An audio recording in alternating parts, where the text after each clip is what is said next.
Guys welcome back to another video. इस video में एक टेलीकॉम सर्विस से जुड़ी हुई एक स्टॉक के बारे में बताने वाला हूँ।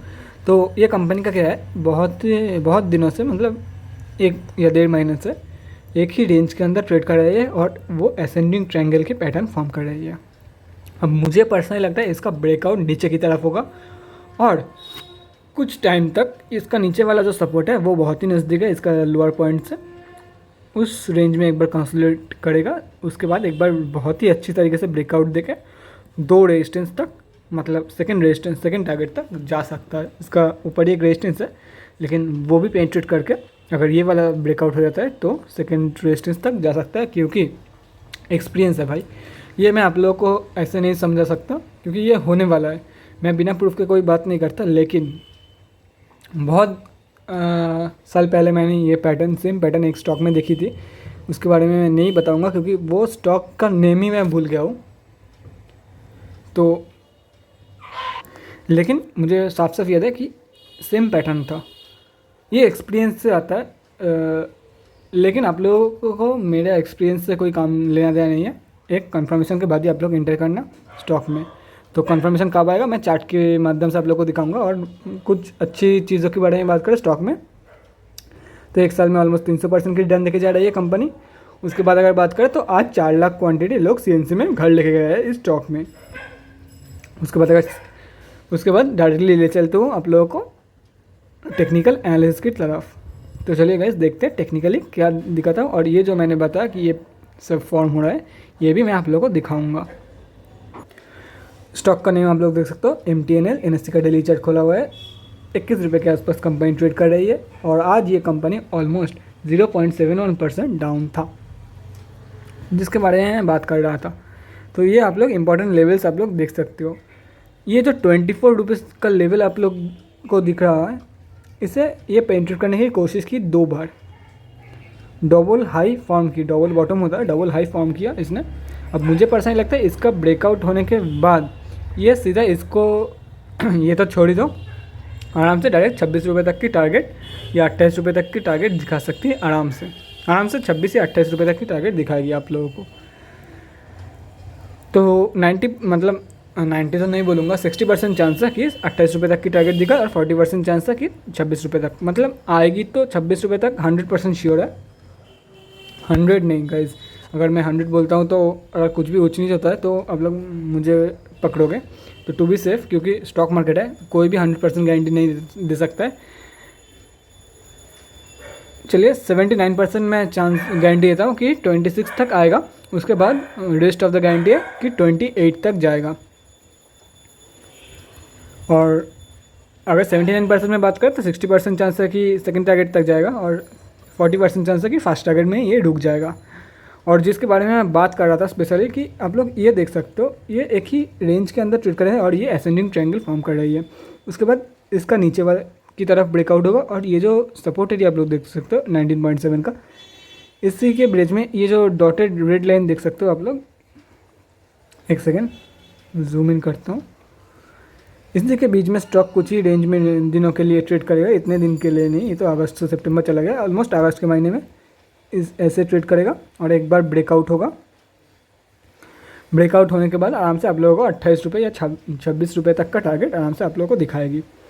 अगर मान लो कि बाई चांस ये कंपनी नीचे की तरफ गिर जाती है, कोई भी रीज़न हो, अगर गिरती है तो 14 रुपीज़ से बाउंस बैक का चांसेस है, क्योंकि नीचे का लेवल 14 रुपीज़ के आसपास निकल के आता है, 14.65 रुपीज़ के आसपास सॉरी गाइज, ऑलमोस्ट 15 रुपीज़ के आसपास निकल के आती है, जो सेकेंड सपोर्ट जोन है।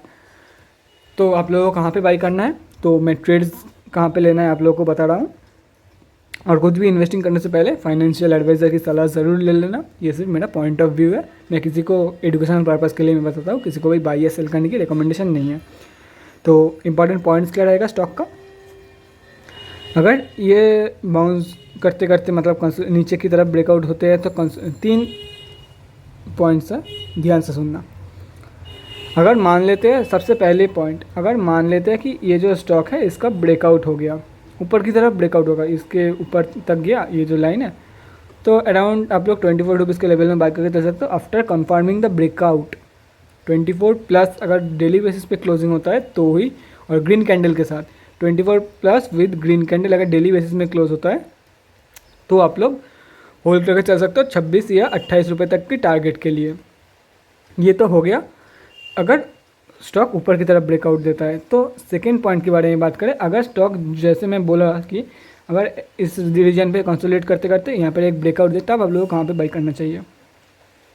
अगर नीचे गिरती है और 19.7 से सपोर्ट लेके, और ये जो आप लोगों को दिख रहा है इसके बीच में ये जो 20.85 का सब रेजिस्टेंस आप लोग देख रहे हो, इसके बीच में अगर कंसोलिडेट करती है कम मार्केट तो आप लोग 21 प्लस अगर जब जाता है तो आप लोग बाई करके चल सकते हो। First target 26, second target 28 rupees के लेवल के लिए।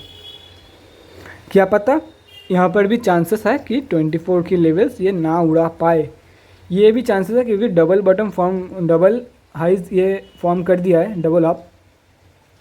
तो मुझे नहीं लगता कि अब ये रेजिस्टेंस इतना भी इफेक्टिव है, क्योंकि जब भी डबल बॉटम फॉर्म करने के बाद ये एक बार ब्रेकआउट देती है।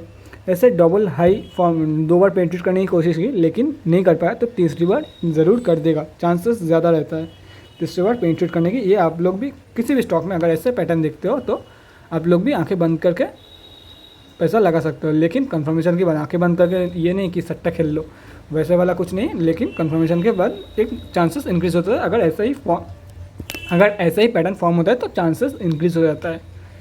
तो ये हो गया स्टॉक के बारे में, ये एक हो गया। उसके बाद 24 प्लस हो गया 26 और 28। अगर कंपनी मान लो नीचे गिरती है 14.65 के लेवल से बाउंस बैक दिखाती है तो फर्स्ट टारगेट रहेगा तो आप लोग इंटर करोगे 15 प्लस में इंटर करोगे 16 रुपये के आसपास, 16 रुपये के आसपास या 15.5 के आसपास। फर्स्ट टारगेट रहेगा ऑलमोस्ट 19.5, सेकेंड टारगेट निकल जाएगा 24 रुपये के लेवल में। ये हो गया 3 ट्रेड्स, ये एक हो गया। अगर 24 से ऊपर चला जाता है तो, अगर नीचे गिर के यहाँ पे कंसोलिडेट करते हैं तो ये 2 नंबर ट्रेड, और अगर ये पूरा का पूरा नीचे गिर जाती है बाउंस बैक के टाइम, आप लोग ये रहा 3 नंबर ट्रेड। जो जिस ट्रेड में आप लोग पैसा लगाना चाहते हो, मतलब जो होता है उस हिसाब से पैसा लगा देना। मैंने 3 सिनेरियोज बता दिया। एनएससी में ले चलता हूँ, उसके बाद मैं दिखाऊंगा कि डिलीवरी परसेंटेज क्या निकल करता है स्टॉक में आज का। एनएससी में कंपनी का फुल नेम आप लोग देख सकते हो। एनएससी का वेबसाइट खुला हुआ है, निफ्टी 500 में लिस्टेड है। महानगर टेलीफोन लिमिटेड निगम लिमिटेड 9,87,000 क्वान्टिटी ऑलमोस्ट ट्रेड हुआ है, जिसका वैल्यू निकल कर आ रहा है 206 लाख रुपीज़। 20.85 के लेवल्स में 44 क्वांटिटी अभी पेंडिंग है। उसके बाद अगर बात करें तो 44.22% का डिलीवरी परसेंटेज निकल करता है, जिसका मतलब ऑलमोस्ट 4 लाख से 4 लाख प्लस क्वांटिटीज़। फंडामेंटल्स के बारे में बात करें, कंपनी क्या करती है आप लोगों को नाम से ही पता चल गया होगा। Engage in providing telecom services, market cap 1323 crore का। आरओसी नेगेटिव में जा रखा है, आरओई गायब है, बुक वैल्यू नेगेटिव में जा रखा है, मतलब लॉन्ग टर्म के लिए बेकार है कंपनी। प्रोज एंड कॉन्स के बारे में बात करें तो प्रोज में कुछ भी नहीं है, कॉन्स में बहुत सारा कुछ है। प्रोमोटर होल्डिंग डिक्रीज हुआ है लास्ट क्वार्टर में 0.64%। Deliver poor sales growth, contingent liabilities of 7,592 crore, other income of 484.77 crore, high डेप्टेड डेज ऑफ 214.07 डेज। उसके बाद अगर क्वार्टरली रिजल्ट के बारे में बात करें तो आप लोग देख सकते हो क्वार्टरली रिजल्ट में कंटिन्यूसली लॉस मेकिंग कंपनी है, तो लॉन्ग टर्म के लिए तो कोई सवाल ही पैदा नहीं होता। ईयर ऑन ईयर बेसिस में बात करें तो टोटली लॉस मेकिंग कंपनी है। बैलेंस शीट के बारे में बात करें तो रिजर्व नेगेटिव में जा रखा है और डेब्ट लगातार ये लोग इंक्रीज करने में लगा हुआ है। कैश फ्लो के बारे में बात करें, कैश फ्लो भी नेगेटिव में जा रखा है। शेयर होल्डिंग पैटर्न में आप लोग देख सकते हो, DIIs का भी होल्डिंग है, लेकिन लगातार वो लोग अपने होल्डिंग बेच रहा है। जो प्रोमोटर्स है उन लोगों ने भी अपना होल्डिंग कम किया है इस जून के क्वार्टर में। लॉन्ग टाइम के लिए 0 है। 22 से 29 तक मतलब ऑलमोस्ट 7% माल लोग जो बड़े प्लेयर्स हैं उन लोगों ने बेच दिया है। आप लोग तो इससे समझ सकते हो कि लॉन्ग टर्म के लिए बेकार है कंपनी। स्विंग ट्रेडिंग करके आप लोग पैसा बना सकते हो। ये जो फंडामेंटल्स है वो स्विंग ट्रेडिंग में इफेक्ट नहीं करते, क्योंकि स्विंग ट्रेडिंग में आप लोग ट्रेड लेते हो on the basis of technicals, लेकिन लॉन्ग टर्म में आप लोग ट्रेड लेते हो on the basis of fundamentals की कंपनी कैसे है। इसीलिए लॉन्ग टर्म में इतना मतलब स्विंग ट्रेडिंग में इतना ज़्यादा कुछ खास इफेक्ट नहीं करेगा। ऑलमोस्ट आप लोग कह सकते हो 0 इफेक्ट रहेगा फंडामेंटल्स का कंपनी में। हाँ, अच्छा फंडामेंटल्स वाला कंपनी में थोड़ा सा सेफ रहता है ट्रेड लेना, लेकिन इतना ज़्यादा कुछ खास इफेक्ट नहीं पड़ता। तो चलिए गाइस, आज के लिए इतना ही। अगले वीडियो में मिलते हैं guys. Thanks for watching, till then bye guys, and thanks for supporting and keep supporting. Bye guys. अगर आप लोगों को कुछ भी जानना है स्टॉक मार्केट के बारे में तो नेक्स्ट कमेंट सेक्शन में ज़रूर बताना। कमेंट सेक्शन में अगर या तो फिर अगर पर्सनली बताना चाहते हो तो डीएम में बताना। लेकिन डीएम में मैं बता रहा हूँ पहले से कि रिप्लाई आने में थोड़ा टाइम लगता है, रिप्लाई देने में, क्योंकि बहुत सारे डीएम्स रहते हैं। कमेंट सेक्शन में क्या है, थोड़ा बहुत ही कमेंट रहता है, इसलिए मैं हर एक कमेंट को पढ़ के बता सकता हूँ। नहीं तो इंस्टाग्राम मैं बहुत ही कम यूज़ करता हूँ और इसीलिए मैं डीएम ज़्यादा खोलता भी नहीं है, क्योंकि मेरे पास काम रहता है और कमेंट में क्या हो गया कि एक बार कमेंट सेक्शन में रिप्लाई कर दो तो फिर ठीक है, लेकिन जो प्रॉब्लम्स होता है डीएम में वो बड़े होते हैं कमेंट सेक्शन यूजुअली, उन लोगों से चैट करनी पड़ती है, इसीलिए बहुत ही कम डीएम्स में अटेंड कर सकता हूँ। इसलिए बोल रहा हूँ, अगर इमीडिएट कुछ है तो कमेंट सेक्शन में बताना, और अगर पर्सनली कुछ पूछना है या तो फिर जनरल डाउट है तो डीएम में बता सकते हो आप लोग। Bye guys, thanks for supporting.